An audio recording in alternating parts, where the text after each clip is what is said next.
Happy Wednesday, everyone. Well, not if you're Whoopi Goldberg, a.k.a. Karen Johnson. Yeah, who knew Whoopi was a Karen? I thought that was only for white people, like Toyota Priuses and skiing. Roll it, Francis. Good morning and welcome to The View. You all saw the news. Whoopi will be back here in 2 weeks. Okay? Oh, it's so cute when one of their side gets punished. They sulk like they ran out of raw cookie dough in the green room. No opening act, no camera tricks, just raw silence before the storm. And then it hit. Whoopi Goldberg, the self-proclaimed oracle of daytime TV, snapped. Not the kind of snap you see in sitcoms or soap operas. This was public, painful, and piercing. It wasn't the lighting. It wasn't the teleprompter. It was Greg Gutfeld, a man with a smirk so sharp it could cut through concrete, delivering a roast that didn't just sting. It scorched. And Whoopi, armed only with indignation and decades of being unchallenged, simply couldn't take it. In the world of daytime television, few names echo louder than Whoopi Goldberg. For years, she's reigned over The View like a monarch, of moral superiority, throwing down opinions like royal decrees, expecting the world to nod in agreement. And usually it does. Until now. Until someone dared to challenge the kingdom. And that someone wasn't a fellow host. It was an outsider. A critic?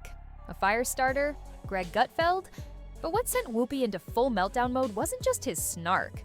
It was the truth embedded within his punchlines. She had said something outrageous. Again, a comment about the Holocaust that didn't just spark backlash, it exploded across the media landscape. According to her, the Holocaust wasn't about race, that it was merely man's inhumanity to man. The comment was tone-deaf, historically wrong, and culturally ignorant. And yet she stood by it, until ABC couldn't anymore. They suspended her. 2 weeks, no View, no platform, just silence. And the silence was deafening. That's when Gutfeld struck. His satire didn't just target the ignorance in her words. It spotlighted the arrogance behind them. This wasn't just a clapback. It was a televised evisceration. With every word, he tore down the sanctimonious walls Whoopi had built around herself. The View, he argued, had morphed into a theater of synchronized outrage, a place where opinions weren't shared, they were dictated, and dissent wasn't tolerated.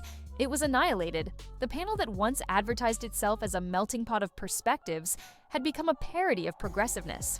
A place where 5 hosts echoed each other so predictably, you could set your watch to the next sigh, the next eye roll, the next passive-aggressive nod, and leading the charge was Whoopi, whose throne, it turns out, was built on a foundation of unchecked ego. As Gutfeld's words echoed across news segments, social media, and reaction videos, something remarkable happened. The audience, yes, the one outside ABC's carefully curated bubble, cheered.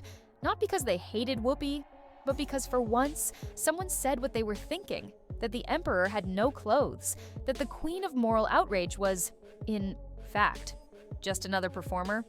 Only this time, the act was falling apart. But Whoopi didn't just walk away. She didn't reflect. She retaliated. In the next appearance, the air around her was heavy, eyes blinking too fast, hands fidgeting like someone grasping for control in a room that no longer responded to her command. It wasn't theatrical anymore, it was real, raw, and unsettling. The collapse of composure, the shattering of certainty.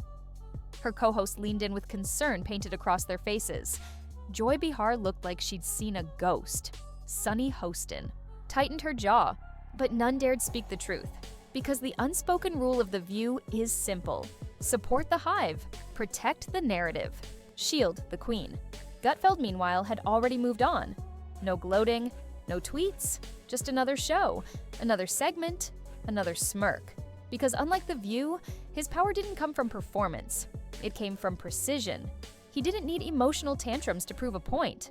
Just logic, sarcasm, and a well-timed punchline. The contrast couldn't be clearer. On one side, performative outrage, virtue signaling, and a panel allergic to Gutfeld didn't need backup dancers. He didn't need a chorus of nodding co-hosts to validate his opinion. He didn't need to cry on cue or summon centuries of injustice to shield himself from criticism. All he needed was a joke. A pointed, precisely aimed joke that cut straight through the bloated self-importance of The View like a hot knife through sanctimony. And while Whoopi clutched her pearls and stared into the abyss of offended grandeur, Gutfeld simply carried on. Business. As usual. The man walked away from the whole clash like someone who just embarrassed a self-checkout machine by solving its glitch. Confident, cool, untouched. But for The View, the meltdown wasn't just a temporary glitch. It was a broadcast bloodletting. Whoopi's breakdown became a lightning rod for criticism that had been brewing for years. Critics from all sides began revisiting the show's long-standing issues: the scripted outrage, the tribalism masquerading as dialogue, the hypocrisy. Dressed up as activism, then came the numbers. While Whoopi was scrambling to control the narrative, the ratings were telling a different story. A sharp decline, viewer fatigue, a younger audience that had moved on. The View's empire, once unshakable, was showing cracks. Meanwhile, Gutfeld's audience was exploding. Night after night, viewers tuned in not because they agreed with everything he said, but because he was fearless enough to say it. In an age where offense is currency and silence is safer than honesty, Gutfeld broke the rules. And he was rewarded. Step up. Viral impact of Whoopi's meltdown reached far beyond television. It became digital wildfire, YouTube clips with millions of views, Twitter threads with biting commentary, TikToks remixing her monologue into auto-tune parodies, Reddit threads breaking down the hypocrisy line by line. The internet had its new piñata, and the hits kept coming. What made it worse for Whoopi was the timing. Just as the controversy peaked, another segment aired, a now infamous clip where she defended President Biden's fitness for re-election by saying, "I don't care if he sees his pants." The phrase wasn't just bizarre, it became a meme within hours. The idea that bodily control was irrelevant to leadership capability might have been a bridge too far. Even for her most loyal fans, the backlash wasn't just about taste, it was about trust.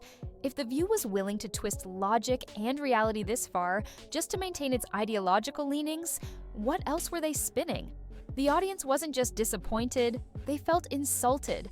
The veil had lifted, and as the dominoes fell, each host took their turn in the hot seat.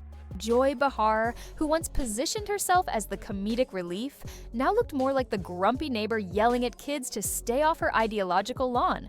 Ana Navarro, gasping and gesturing like a telenovela actress on her third dramatic monologue, added to the chaos. Sunny Hostin continued her legacy of turning every issue into a morality tale with herself as the misunderstood heroine. The entire cast seemed trapped in a performance they no longer controlled. It wasn't just Whoopi's ego that was unraveling, it was the entire format. Once a space for debate, it had calcified into a sermon circle where every episode sounded like a rerun of the last. The topics changed, but the tone didn't. Smug, defensive, detached. And yet, amid the ruins, Whoopi still saw herself as untouchable. Still believed that her decades in entertainment insulated her from criticism, that her accolades somehow immunized her from accountability. That being loud was the same as being right, but the culture had shifted. Viewers weren't interested in being lectured. They wanted authenticity, humor, and, most dangerously for The View, honesty. Greg Gutfeld offered all three. With every smirk and sarcastic punchline, he drew a stark contrast to the performative misery of his rivals. He didn't cry on camera. He didn't collapse into emotional theatrics. He didn't wear his ideology like armor. He told jokes. And in those jokes lived the most dangerous thing of all, the truth. Back in the world of The View, damage control was in full swing.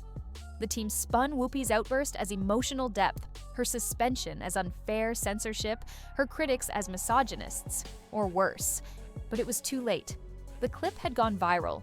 The reactions were raw. The public had spoken. And behind the scenes, sponsors began to grow nervous. Executives called emergency meetings. Social media teams issued vague statements. Apologies were considered, then scrapped, then rewritten. Meanwhile, Greg Gutfeld just aired another episode. Unbothered, undefeated, and undeniably viral. The most painful part of the meltdown wasn't the criticism, it was that the audience agreed with it. Not just conservatives, not just the other side, but moderates, independents, even lifelong fans who finally saw through the curtain. What they saw wasn't strength, it was fragility, a show so desperate to preserve its own narrative that it had lost touch with reality. And a host who thought the microphone gave her moral superiority, only to discover that shouting doesn't silence the truth. It only amplifies the cracks. And that truth was simple. The View had become a parody of itself. A place where disagreement was dangerous, criticism was heresy, and satire was the ultimate enemy. But satire doesn't care. Satire doesn't flinch. And when wielded well, as it was, and so as Whoopi's face plastered itself across meme pages and late-night segments, the damage was done. This wasn't just a PR hiccup, it was a public unraveling. She had walked into the arena swinging, armed with outrage and self-importance, and left blinking, flustered, and exposed. Greg Gutfeld didn't need to shout. He didn't need dramatic pauses or emotional appeals.